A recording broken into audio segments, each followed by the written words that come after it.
Hello, welcome back to another section of A Life Full of Holes, the novel by Drusben Hamed Chorhadi, recorded and translated by Paul Bowles.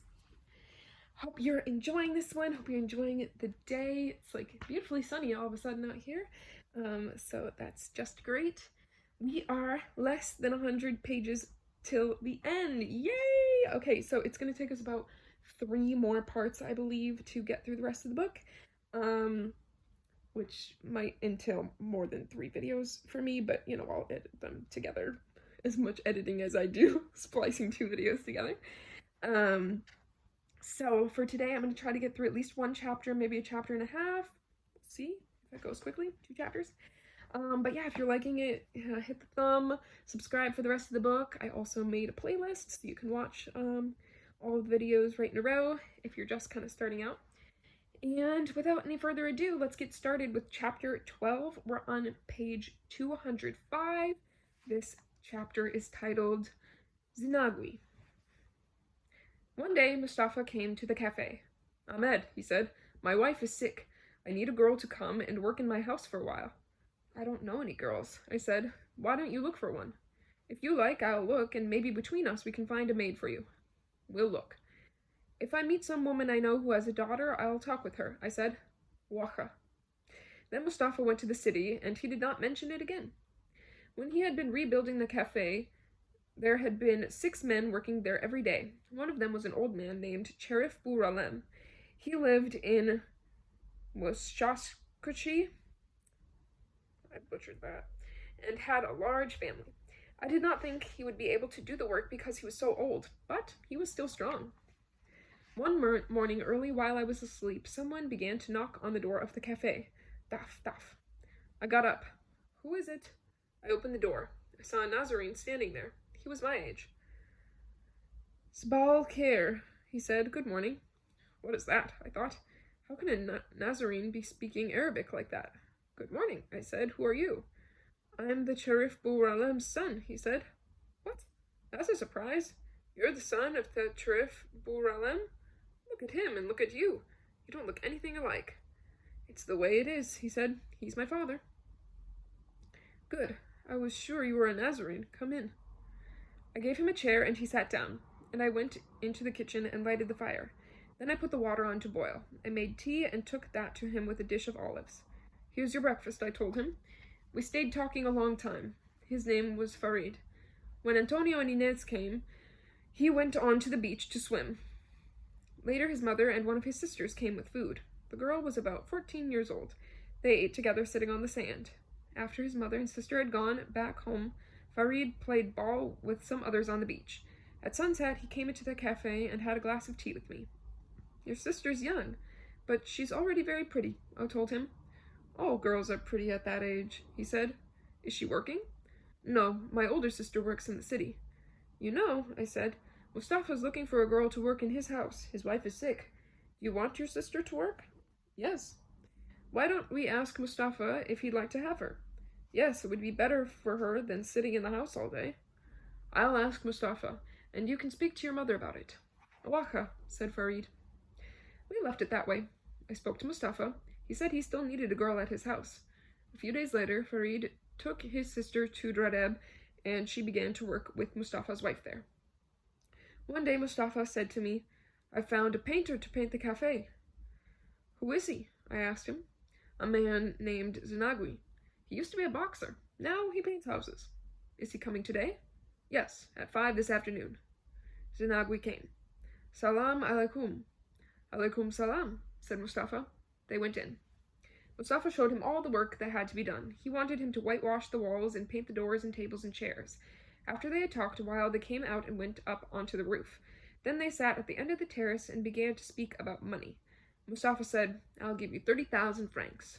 40,000, said Zinagui. "No, I can't pay more than 30. "All right, but give me half now, the other half when I finish." "No, I'll give you 10 now and 20 when you finish." "Oh, Acha," said Zinagui. "I've got no money with me here," Mustafa said. "Come home with me now and I'll give it to you." Then he said, "Allah ihinek, Ahmed. Zinagui's going to buy whitewash. He'll bring it in the morning and start work."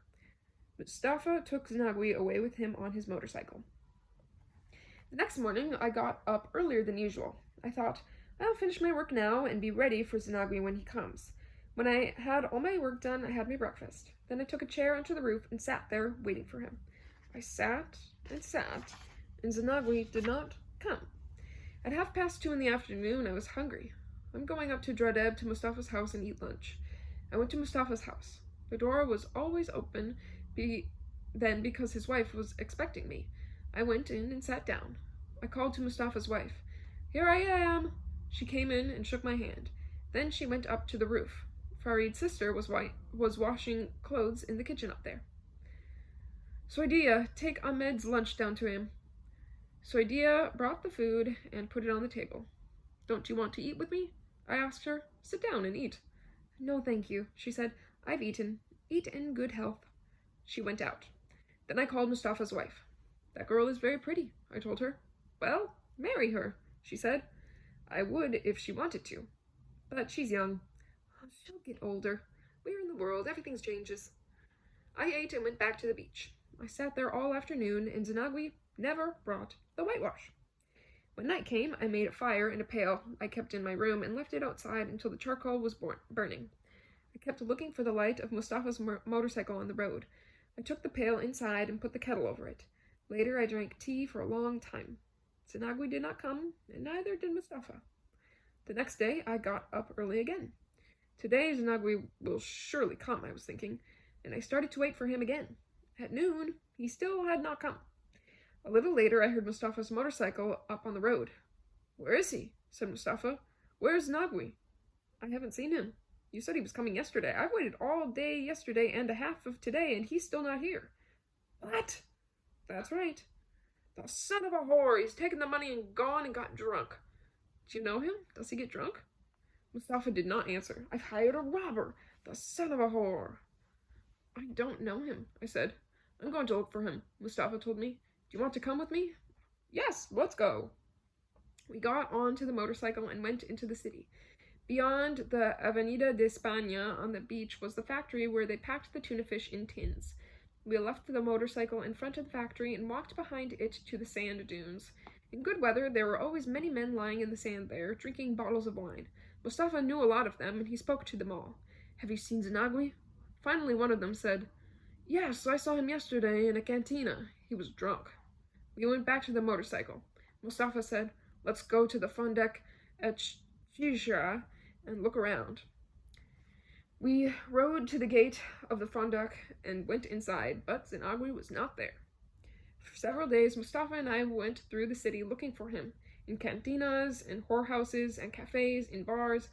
Then Mustafa met a friend who knew Zanagui. He had gone to Sebta, he said. Yes, he's gone there to get drunk on my money. When he comes back, we're going to have a talk together. One afternoon, a few days later, I was at Markala, sitting in the cafe with Mustafa's family and some friends of theirs. We're waiting for Mustafa to come back from the city. The women had brought their children with them, and the children were playing in the sand. We were laughing and drinking tea and Pepsi Cola. Soon we heard Mustafa's motorcycle coming along the road. We looked and saw someone sitting on the beach behind him. Mustafa's brother got up and went around to the other side of the cafe. Then he began to call to me. Ahmed, come here. What is it? Come here. Look, Mustafa's got Zanagui with him. He's caught him. In a few minutes, Mustafa came in with Zanagui. Zanagui was limping a little. Salam alaikum. Everyone was saying good afternoon. How are you? I said to Zanagui. You've come early to paint the cafe. After 10 days. 10 days we've been looking for you. Mustafa said to his family, You see what he's done to us? It's summer. We wanted to get the cafe painted fast. And look at it. It's not even begun yet. Mustafa's brother was talking to Zanagui. It's too bad that you did this. The cafe could have been all finished by now. Zanagui was saying, But I was in Septa, and I had business there, and somebody stole my wallet, and everything was very bad. And why didn't you come back then and tell me? Said Mustafa. We could have still worked instead of having to look for you all this time. That's all past now, said Zanagui. And what are you going to do about it? Said Mustafa. Are you going to paint the cafe or not? Yes, I'm going to paint it. I'll do it fast, but you have to give me another 10,000 francs. I have no money. Mustafa shouted, I swear you won't get another Gurich. And if you don't pay at the cafe, I'll take you up to the commissariat and your family will be in the street. Oacha, said Zinagri. I'll get hold of some money and buy the whitewash and come tomorrow. You'll be here tomorrow? Said Mustafa. Tomorrow morning. Mustafa said to the others, You've heard what he said. And we all told Zinagri, Yes, don't act like a child. Come and paint the cafe and be finished with it. Zinagri said, I give you my word. I'll come back and start the work tomorrow morning. Mustafa and Zinagri rode away on the motorcycle, and the people stayed a little longer on the terrace talking. Then they picked up their baskets and clothes and went home. Allah ihinikum. Allah ihinikum. I ate my dinner and went to sleep.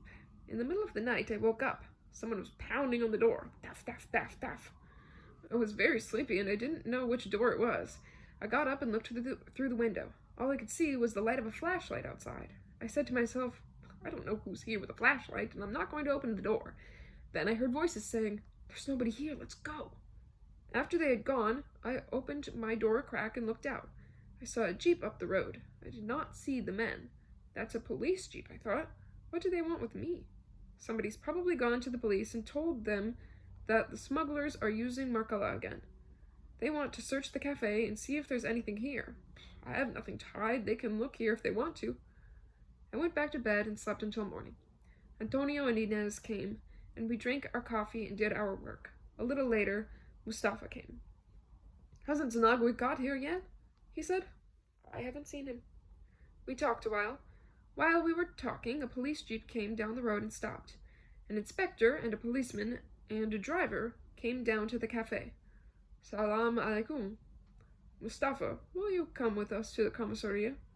Yes, he said. Yes, if you want me to. Why?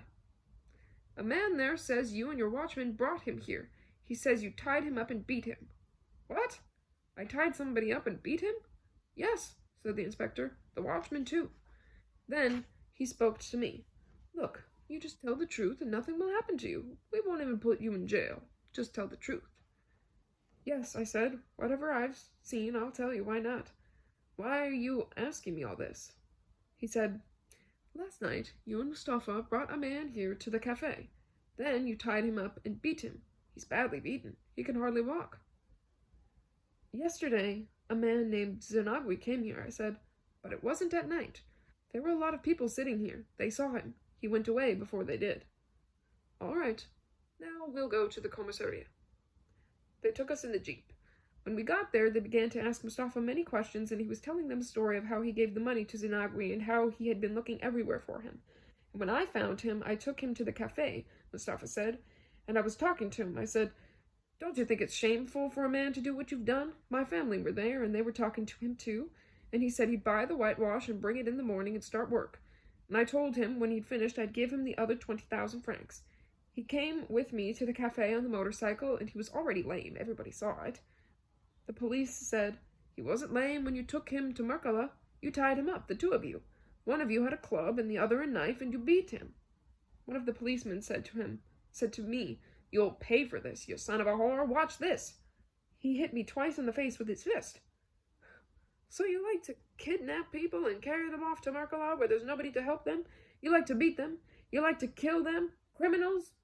I said, Yes, you're right. We like to kill people. We're criminals. A man gives 10,000 francs to another man, and that man goes off and spends it getting drunk.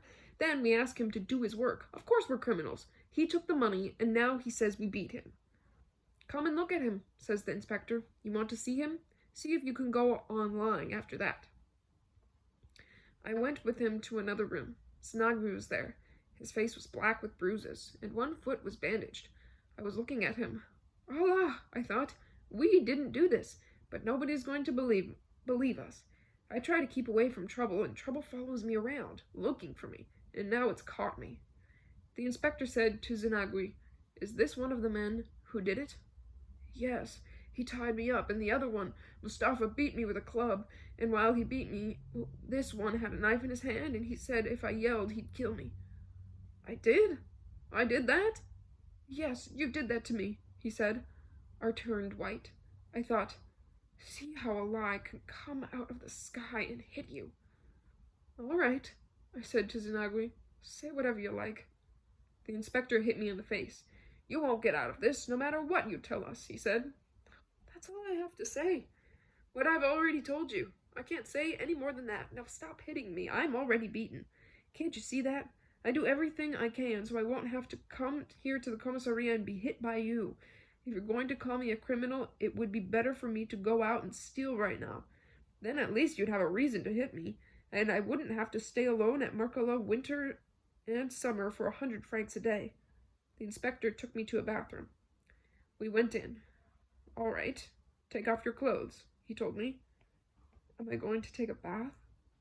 Yes, we're going to give you a bath. I took off my jacket and my trousers and my shirt. Then I took off my undershirt and my shorts. I stood in front of him as naked as when I came from my mother. Here I am, I shouted. I'm ready for the bath. I wanted somebody else to hear. The inspector looked down the corridor. No, put your underwear back on, he told me. Not that kind of bath. You said to take my clothes off. Another policeman came in. Put your clothes on, brother, he said. What's the matter with you? Put them on. The inspector walked away. He said to take them off, I said. Aren't you ashamed to put your shorts on? We kept arguing. Then Mustafa came to the door. Why don't you get dressed, Ahmed? I put my clothes on. They wrote out the papers, and they locked us into a room there. When night came, Mustafa pounded on the door. A policeman came. What do you want? I want to speak to Azuz, the Frenchwoman's son, Mustafa said. The Frenchwoman's son was one of the policemen who had arrested me many years ago when I had the kif with me, and that time he was just a policeman. Now he was an inspector. The Frenchwoman's son came to the door. Look, said Mustafa. It's very cold here. We have to stay, I know, but we can't sleep on that wet concrete floor without something to lie on. Couldn't you let me send home for a blanket? The Frenchwoman's son knew us both, and he said, Yes, that's all right, Mustafa. A boy who was Kahuaji from the cafe across the road was bringing tea and coffee into the commissariat for the police and for us. The Frenchwoman's son sent the Kahuaji in to see Mustafa. Listen, said Mustafa, will you go to Jadeb and ask for my house? And when you find it, tell my wife, please to give you a blanket for me, and tell her to send some kif and some food. The boy said he would do that, and when he came back, he had everything with him, and he brought Mustafa's mother, too. She began to tell the police, My son has done nothing, and he's lost his 10,000 francs, and on top of that, he's going to be sent to jail, all for nothing. Mustafa was talking to her. Don't worry about it, it's nothing. You go home and don't think about it. The blanket the boy had brought from Mustafa's house was very large. It had many meters of thick wool. He had bought it in Marrakesh. We folded it in half and spread it on the floor. Then we lay on it and began to smoke kif. After a while, that room in the police station was another place. It was like a wedding. It had many bright lights and music was playing. We ate our food and smoked our kif and talked and laughed. Each one filled 4 or 5 cigarettes with kif and smoked. It was almost as if we were not even there. After a while, we began to sing and forgot all about the commissariat.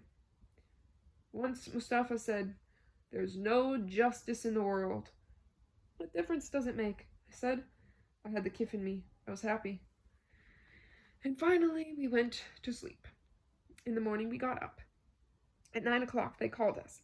They began to read us the reports they had written about us. After they had read each one, they asked us, Do you agree? Is that what you said? We said, Yes, and both of us had to sign our names in Arabic at the bottom of the paper. Zinagui signed his paper, too. Then they said to him, You go home until we call you. They put us into a jeep and drove us to the Mandubia. The judge started to talk to us. So you tied a man up and beat him, he said. Mustafa told him, None of that is true, Sidi. It's the opposite. That man took my money and ran away with it. I looked for him everywhere. Then when I found him, he did this to me so he could keep the money and would not even have to paint my cafe. Now the cafe will be shut, and I'll be in jail, and there's no watchman. Somebody may break in and steal everything. How do I know? We can't do anything about that, said the judge. We can only punish people who disobey the law." "Do what you have to do, then," said Mustafa. They took us to the prison in Kasbah. We went in. The guard said, "Take everything out of your pockets and give it all to me." We took out our money and other things and handed everything to him. I had a pack of kif with me, and I kept it in my hand while I was giving him my things. He made a list of everything and gave us back our cigarettes. Then he looked at my hand. What's in your hand? Open it." I opened my hand. "It's only enough kif for 2 pipes, I told him. "Why didn't you give it to me?" he shouted. "I ought to hit you. But there are too many people watching. You carrion." He took the kif away from me and sent us upstairs to cell number 10. There were some friends of ours there. "What are you doing here?" they were asking. "It's nothing," said Mustafa. They had plenty of kif there, so we smoked anyway. When the guard came around, he told us, "Put it away, hide that pipe. Where is the boy who just came in a little while ago?" I went to the door. He said, "Come out." He shut the door, and we stood in the corridor. "Here," he said, "here's your kif. Another time, leave it in your pocket. Don't try to hide it in your hand where I can see it." "Thank you. May Allah bless your parents." Then he opened the door, and I went back into the cell. "Why did he call you?" said Mustafa. "What did he want?" "He just wanted to talk to me," I said. I could not tell him in front of the other prisoners. A few days later, a lawyer came to speak to Mustafa to see if he wanted him to speak for him in the tribunal. "I don't need a lawyer," Mustafa said. The lawyer talked a long time to him. Then he said, "So you don't want me?" "If you did speak for me, how much would you charge?" Mustafa asked him. "Give me 20,000 francs, and the case will come out the way you want it." "All right," Mustafa told him. If he had not said that, he would have stayed a long time there in the prison. The lawyer did his work with the judges, and in another week or so they called us to the court. The judge asked me, "Are you the watchman working for this man?" "Yes." "How much do you earn a month?" he said.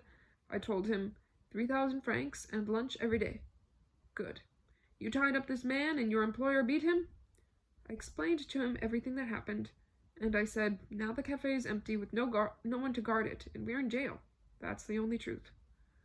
The judge said to us, "You must have fought in the German army, you two. You gave that man a very bad beating. You must have learned that kind of thing from the Germans." Yes, said Mustafa. "We must have been in the army with the Germans. Perhaps we were." "You can see what's written in the report," the judge told him. "I know. He says what he says, and we say what we say." "But what you say is all lies," said the judge. "All right, sit down." After a while, he said to me, "You can go now and wait in the jail. Your sentences are not ready yet. We'll call you later." We went back in the police truck to the Kasbah. The next day, Mustafa's mother came and said, "You're getting out. Tomorrow you'll be free." And the next day they called us to the tribunal again. They gave us 3 months probation and 20,000 francs fine each. "If you have any more trouble, you'll have to pay us 3 months of jail too," they told us. Wacha Sidi. They took us back to the prison. We got our things together and went out. Mustafa's mother was outside at the gate waiting for him. "I'm going to take my mother down this way," said Mustafa. "You carry the things and meet me at my house." He went with his mother through Bab Haha, and I carried the clothes and things the short way through Zanka Tula. I was carrying the jalabas and trousers and jackets and a big basket full of pots of food, and I had a sheepskin over my shoulder. Mustafa's mother had brought it to the jail for him. I went along slowly. When I got to the Madrasa Gwenon, a man called to me. I looked at him and knew he was from the secret police. "Come here. Where are you going? What have you got there?" "Just clothes. Put everything on the ground," he told me. I threw the sheepskin down and piled everything on top of it. A lot of dust came up into our faces. "What's the matter with you?" he said. "Go slowly. Look at all the dust you're making." He looked at the things. "Today was a good day for you," he said. "Pick it all up. We're going to the police station." I was thinking, I can't even get out of prison without going to the commissariat. "Where did you steal all that?" he said. "From the jail in the Kasbah." I ask you a question and you laugh at me? I swear, I'm bringing them from the jail. Whose things are they? Mine and Mustafa's. What Mustafa? The one who has the cafe in the Cal d'Italia. We were in jail together. Get out of here, he told me. Hurry up. Why didn't you say that earlier? I thought. I picked everything up and went to Dradeb. I left Mustafa's things there. Then I went to my mother's house. Thanks to Allah you got out, she was saying. You see? And I only told the truth, too. Allah gives every man what he deserves, she said. I've got to go to the cafe now. Give me my clothes. Already? Yes. I took my things and carried them down to Markala. Mustafa's brother was living in the cafe. He had been the watchman there while I was in jail. Ah, Ahmed, how are you? Is it all finished? Yes, and we're out, but we have to pay 20,000 francs each. Don't worry about that, he said. Mustafa can arrange that. You won't have to pay. We did not have to pay. A few days later, Mustafa brought 2 painters from Sidi Bouhnadel to do the work. They painted fast, and I helped them. We had it all done quickly. And that is the end of that chapter. Ugh, what a sleazeball. Scammed them and sent them to jail. Well, we'll pick up in the next chapter in the next video. Alright, we're on chapter 13, page 221, if you're in a copy like this, and it's titled The House of the Nazarenes.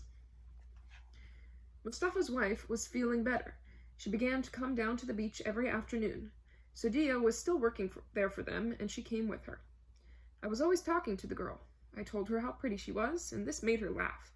Each day I would joke with her and ask her if she did not want to be my wife. When summer was over, Mustafa came and said to me, Now it's time for me to get rid of Antonio and Inez, but you'll stay on the same as last year, and you'll eat at my house in Dradeb the same as you did then. Oacha. I stayed at Markala by myself again. Every day I went to Mustafa's house, and Sadia always served me my lunch. One day there was a very strong sun. It was a fine day, like spring. I was sitting on the beach near the water with the workmen who were building a road there. We were eating our lunch. A yellow car came down the road and stopped. A man got out. He stood pissing. He had a beard. The car was full of boxes and valises, and there were crates strapped on top of it. One of the workmen said, Ahmed, look at that car. Look at the dust on it. The driver can't even see out. Why don't you go over? Perhaps they'll give you work washing the car. I think they're foreigners. I don't know. Go on. Maybe you'll get something. All right. I went across the beach and started to climb up to the road. There was something else sitting in front of the car. The man got in. Then he drove away before I could get up the bank. Bad luck, I thought. I went back to the beach. Nothing, I said. Another day you'll get something, the workman said. We did not talk about the yellow car again. When night came, I went to the cafe and made tea. I was thinking, those Nazarenes must be going to live here. If Allah wants me to have work with them, he'll send them back here sometime. 3 or 4 days went by. Then, one afternoon, I saw a Nazarene walking down the road toward the beach. He climbed down the bank and cut in front of the cafe to walk on the sand. I was sitting on the roof looking down at him. After a while, he turned around and came back. When he got nearer, I thought, I wonder if that's the one with the car. I'm going down and ask him where he's from. That Nazarene wasn't brought up in this country. Look at that beard he has. I went downstairs and stood on the terrace. Then I said, Hola! Hola! Do you speak Spanish? I speak a little Italian, he said. Italian's like Spanish, isn't it? We spoke in Spanish. Sometimes he understood and sometimes he did not. Where are you from? I asked him. From France, he said. Where do you live? I'm here with a friend. We have a house on the mountain here, up there. We just rented it. We're going to live there. When he told me that, I said to him, Don't you need somebody to work there with you? Maybe to paint the house or something? We have a Muslim working there. He's helping me and my friend paint the house. We don't need anybody now. I see. Good. But remember, please, if you need anyone later, I'd like to work for you. You can pay me whatever you like. Not now, but I'll see later. I'll speak to my friend and we'll see. Goodbye for today. Goodbye, I said. Don't forget, if you need anybody, I'm always here. You can find me. I'll see." He walked on. I went into the cafe. One day, a week or so later, I looked out of the window and saw two men coming down the road toward the beach. When they got near, I saw one of them was the Frenchman I had talked to before. The other was younger and had no beard. That must be the friend he was talking about, I thought. I've got to go watch and see what they're going to do now. When they were in front of the cafe, the older one said, "Hola!" I called to him, "Come over here." They stood talking together for a minute. Then they came over and shook hands with me. "Do you like tea?" I asked them. "Would you like some?" The older one said, "Yes, it would be nice to have some." "Come in." And they went into the cafe. It was closed for the winter, but I brought them out some chairs and they sat down. I offered them cigarettes. They had their own. I looked for an ashtray for them and lighted the fire. Then I made tea. "The tea is wonderful." Yes. Muslims always drink tea like this," I told them. We talked a long time about where they had been and what work they did and how they lived. The younger one said, "Someday you'll see what sort of work we do." "Inshallah." The older one said to his friend, "This is the boy I told you about." "We have a man painting there now," said the younger one. "When he's finished, we'll come and tell you. There might be work for you then. We'll let you know." "Thank you." Then they said, "We must go." "It's dark now," I said. "I'll walk with you as far as the highway, as far as the Susi's store." I went up the valley with them to the store. Then they climbed up the mountain road to their house. I went back to the cafe very happy. Now Allah has given me good work, I thought. I won't have to stay here forever. One afternoon, I saw the yellow car coming down the road toward the cafe. When it stopped, two men got out, and I saw that they were the two Frenchmen. Then I knew the yellow car was theirs. The younger one came running down to the cafe. "Ahmed!" "Is that your car?" I asked him. "Yes, it's ours. You came down here to the cafe in the car once long time ago, and went away again without getting out." "Yes, that's when we were looking for a house to live in," he said. "Can you come with us now in the car? You can see where our house is. Then tomorrow you can come to work." I put on my jacket and went with him to the car. The older one was sitting there. "Hola!" And we drove up to their house on the mountain. The older one knocked on the door. A Muslim came and let us in. He was whitewashing the walls. In one room there was a painting almost as long as the room, with a great many people in it. It looked like a whole city. The older Nazarene saw me standing in front of it. "It's not finished yet," he said. The younger one pointed to the man who was whitewashing the walls. "He's almost finished. Now you can come and work. Do you want to eat here or at home?" "Whichever you like," I said. "If you want, I'll eat here." "Then you eat here, and we'll give you 300 francs a day. You'll work from 9 to 2. "Good," I said. I knew their food would be better than what I ate at Mustafa's. I went back to Merkala that night and slept. In the morning, I climbed up to their house. "Buenos dias, Ahmed." The younger one let me in. "Buenos dias." We always spoke in Spanish. The Nazarenes did not know any Arabic. "Come out to the workshop with me," he said. He took me through the garden to a big room that was full of wood and pieces of furniture. "You see, this is our work. We make tables and cabinets and screens for people."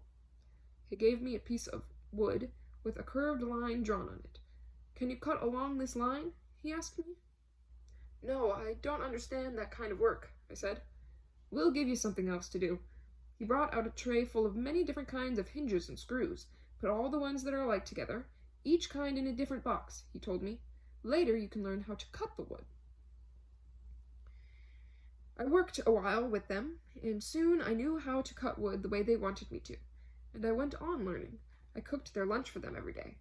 Each morning, when I got to the house where they slept, they were asleep, and they slept in the same bed. Once I said to them, "Is that a good idea for two men always to sleep in one bed?" They laughed. The younger one, Marcel, said, "Yes, why don't you sleep with us too? That would make 3. "No, it's better for 2, I told him. They were always joking with me like that. One day Marcel came to the kitchen and told me, "Look, today I'm going to make the lunch. You go upstairs and get into bed with Francois. He's waiting for you." No, I said, "it would be better if you went up." Their house was full of plants and paintings and statues. They ate all their food from wooden plates. Everything they had was made of wood. Their trays and bowls and spoons and forks and dishes. They had a big bed in a room upstairs. They would paint pictures and hang them on the walls around the room. Then they would see them from the bed. They liked to stay in bed. Today and tomorrow. One night I was sitting in the cafe and I was thinking, here I am working at Merkala, and there's always rain and mud. Those Nazarenes are going to stay here. I have good work with them. I have to look for a room somewhere and rent it. Then I can finish with this cafe for good and rest a little. It would be better not to stay here any longer. And one afternoon, when my work was finished, and I went down to the beach, I found Mustafa there. Mustafa, I want to talk to you. What is it? I'm working for the Nazarenes, you know, and the money I earn with them is enough for me. I'm going to look for a room and go and live in it. You'll have to find another watchman for the cafe. Where am I going to find a good one? We could ask Farid's brother, Abdullah. Do you know him well? No, I've met him here with Farid a few times, I said, but you can talk to him and see how you think he would be. It's your cafe. If I bring somebody and he steals or does something, you'll blame me. It's better if you get your own guard. Good, he said. A few days later, he brought Abdullah down to Merkala. I'm going to try him, he told me. Yes, I said. Let him stay here a while. I've got to look every afternoon for a room. I went to see my mother. I thought she might know where I could find a room. Mother, I need a room where I can live alone. Now I'm working and I can save a little money.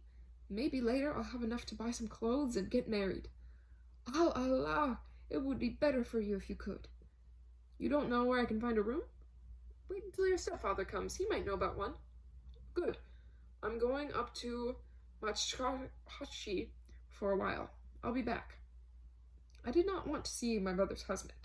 I thought I would go back down to Merkala after I had looked around Machkashi without going back to my mother's. I climbed up the hill and went by the reservoir to the top of Machkashi. As I passed by a shack there, I saw Farid sitting inside. He called to me. Ah, Farid, I said. What are you doing in there? We're just sitting, nothing else. What is this shack? A cafe. Haven't you seen it before? No, I see a shack. I don't see any cafe. It's a cafe. Come in and have a glass of tea with us. You're welcome to come in. No, I've got a lot to do, thank you. You don't know whether there's a mahal around here somewhere. The master of this cafe owns the whole building behind here. The third mahal is empty. I think he wants to rent it. Who is he? An old man named El Hadani. How much does he get for it? 20 rials a month. Yes, I can pay that. Could we go and look at it? Wait, I'll go and see if he's home. Farid went across the street and knocked on the old man's door. I was watching. His wife came and opened it. What do you want? I want to see El Hadani, he said. El Hadani came to the door. There's a boy here who wants to rent your mahal. The one that's empty? What did you say? A boy. He wants to rent the mahal. What? I went over. What's the matter? Asked Farid. He's deaf. He doesn't hear. He only hears the things he likes. Yes, I know deaf people, I said. El Hadane said, Where's the boy? Here he is. Ah, he said, Salam alaikum. Alaikum salam. So, my son, you want to rent the mahal? Yes, if it's for rent. Can you open it so we can look at it? Wait. He went in and got the keys. Then we went with him to the mahal and he opened the door. Look, he said. I went in. It was so dirty you could not see it. What's been living in here? I said. People or donkeys? People, he said. People were living in here. It's not possible, I told him. Haven't you ever whitewashed the walls? Why should I whitewash them if somebody's going to come and get them dirty right away? You can whitewash them if you want. I spoke to Farid. Will you do it for me? Yes, I'll whitewash your walls. I took out 1,000 francs and gave them to El Harani.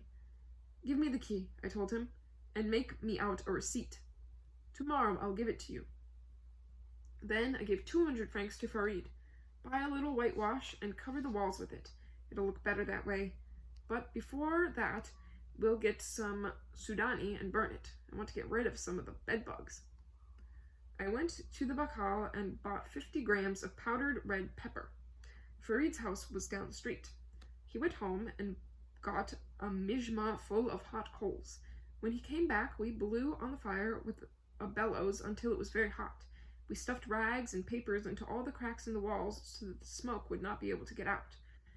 Then we put the mijma inside the mahal and poured the red pepper onto the hot coals. We ran out of the mahal and shut the door. For a half hour or so, we sat talking in the cafe, and then we went back. I got a broom and began to sweep the bedbugs into piles. You see how many there were? I was going to live here in the middle of the room. In the middle of them. All these rooms here have bedbugs, Farid said. Why don't people do this? They don't even know the bedbugs are there. Look, I said, here's the key. It's late. I've got to go. You whitewash the mahal, and tomorrow I'll be back. The next day, I went up and found Farid working there. We talked a while. He went on spreading the whitewash. Then he said, see how it looks now. It's a little better, I said. Better than the filth that was here before. I gave him 400 francs. Excuse me for asking you to do the work, I told him. I don't want to be paid, said Farid. No, take it. You've worked and you've got to take it. I put the key into my pocket. Do you want to come with me? I'm going to get my things out of the cafe at Markala and bring them here. All right. We walked down to Markala. Mustafa was sitting on the beach. I've come to get my things. I found a mahal. Good. Whatever you like. I'm still your friend, you know, even though you did leave your work. Then I went to the house of the 2 Nazarenes and said to them, I've rented a room. All my things are down at the beach. Could you come in your car and help me move them to my new place? Yes, of course, Ahmed, Marcel said. I've got to do the post office. Francois, you take Ahmed with you and get his clothes. Meet me afterward at the post office. And Francois drove me down to the beach. Farid was standing on the terrace. I'll help you, he said. We began to carry the things from the cafe up to the car. There was a mattress and a reed mat and clothes and pots and plates. Farid carried the mattress on his head. Francois was looking at him. He began to say to me, Where does he live? Have you known him long? Does he work? Wherever Farid went, Francois looked at him. When we had put all the things into the car, Francois said, Is that everything? There's no more? No. Does your friend want to come with us? Get in, I told Farid. Come on. I put him in the middle of the seat, between us, and we drove up to Mashashkoshi. The wind was blowing. Francois kept looking into the mirror while he was driving and combing his hair, and then the wind blew it the other way. Now and then he spoke to Farid. We drove as far as the shack that was a cafe. Then we took everything into the mahal and left it there. I'll see you tomorrow, Francois said to me. I thanked him for helping me. He drove away. Farid, I said, let's go into the cafe next door and have something. I've got no fire in my room. We went to the cafe. Farid told the kahwaji, make us 2 glasses of coffee with milk. There's no milk, said the kahwaji. This isn't a city cafe. You can have tea or black coffee. Tea, I said. For me too. I went out and got some bread and tuna fish and we ate it with the tea. After a while I was sleepy. I'm going to bed. Good night, Farid said. If you want to come to my mahal, come on. Another night I'll come. Each morning I went up the mountain to the Nazarenes' house. I would knock at the door and one of them would open it. Buenos dias. Buenos dias. I would go in. Do you want your coffee in the dining room? Sometimes they came downstairs for breakfast, and sometimes I took it up to their bed. They would show me my work for the day and leave me alone to do it. They would get dressed and do their own work. At lunchtime, I would ask them what they wanted to eat. Then I would go down the road to the sushi store and buy the food and make their lunch. They were both good to me. It was like living with a family. We were all happy doing our work, and we ate at the same table and talked and laughed together. One day, when we were eating, Marcel said to me, that big tunnel beyond Markala, where the water runs into the ocean, why do people go inside of it? What are they doing in there? I don't know, I said. Probably they're having fun with each other. Haven't you ever gone inside? Yes, I went in once, and I found a very nice boy in there. You liked him? A little, he said. That's between you two. And you? He said. Don't you like boys? No, I don't. Girls are better. We always talked together like that while we ate. One day, they got a big order for furniture. We were all very busy in the carpenter shop, and I was buying the food and cooking the lunch and cleaning the house and washing the clothes.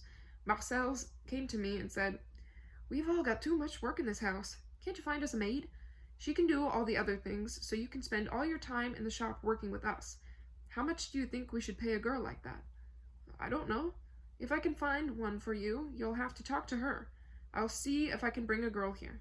And then you talk to her." That afternoon, I went to my mother's house. "Mother," I said, "we need a maid up there at the Nazarenes' house, but I don't know where to find one. A girl we can trust. They live there and work there, and we can't have someone who's going to take things." "Yes, you're right," she said. "There's a girl here in the quarter. Poor thing, she was married, but now she's divorced. And she has a little girl. You could take her there. I think she'd do the work well." "You know her?" "Yes, I know her." "Tomorrow morning, inshallah, I'll come by here. You bring her here, and I'll take her up with me." The next morning, I went to my mother's house and found the girl there. "Look," I said to her, "you'll come and work, and they'll pay you, but you won't touch anything. If you want something, you'll ask for it. Even if you find money somewhere, you pick it up and leave it on a table where the Nazarenes will find it." "Yes, I know," she said. "What's your name?" "Kadouj." We went together up to the house on the mountain. Marcel opened the door and went upstairs. Kadouj was waiting in the road. I took her into the kitchen and made the Nazarenes coffee. Then I carried it upstairs to their bed. "The girl you wanted is downstairs in the kitchen." "Good," they said. "When we come down, we'll talk to her." I went down and started to work in the carpenter shop. After an hour or so, they came down. "Buenos dias," they were saying to Kadouj. She spoke a little Spanish. I went into the kitchen. "Listen to what they say," I told her. "How much they're going to pay you, and when you come, and when you go home." And I told Marcel, "Talk to her, she understands." They talked, and Kadouj said, "Good, good." And we worked together in the shop, the three of us, and Kadouj cleaned the house and washed the clothes. The work went well, and everybody was happy. We never found anything missing. One day, the two Nazarenes told me, "We're going to a party today. You'll have lunch alone. Here's the money for Kadouj. Eat your lunch and go home." They came back early before I had left. "How was the party?" I said. "It was wonderful." They were happy. Marcel gave me 500 francs that day. When I got to Mustachoshi, I saw Farid standing outside the shack where the cafe was. I had 500 francs in my pocket, and I invited him to go to the cinema with me. "Come into my mahal," I said, "and have something to eat with me." "Good." I made him some eggs, and we went into the town to the cinema. Afterward, we walked back up to Mustachoshi. "Why don't you stay with me tonight?" I said. My house is your house. We're neighbors now." "Yes, we're neighbors," Farid said. "Good night." Then he went home to bed. And that is the end of that chapter. Oh, what a good one. All right, hope you enjoyed this section. See you next time. Bye.